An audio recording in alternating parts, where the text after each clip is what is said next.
Azarkeşlərə də, bütün futbol ictimaiyyətimizə də, yəni komandamıza da məsləhətim olur ki, bu oyunu unutmaq lazımdır artıq. Artıq bu geridə qaldı. Nə qədər tez unutsaq və qarşıdakı oyunlara köklənsək, o qədər bizə faydası ola bilər. Çünki bu futbolda bu, məsəl üçün, tək idman növlərində üstünlük nədir? Görürsən ki, dünya çempionatından sonra o birisi dünya çempionatına qədər istirahət olur, fasilə olur. Və yaxud bir olimpiyadadan sonra o birisi olimpiyadaya 4 il vaxt olur da, unutmağa da vaxt olur, hər şey. Amma bizim vaxtımız yoxdur.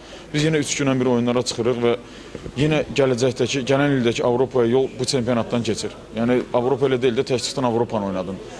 Yenə çempionatda nəticə verməlisən ki, Avropada oynaya biləsən. Ona görə də hamılıqla unutmaq lazımdır. Hakim səhv idi. İndi nə dərəcədə yəni düzgün qərar, səhv qərarı da oldu, keçdi də bunu unutmaq lazımdır. Artıq gələcək oyunlara köklənmək lazımdır.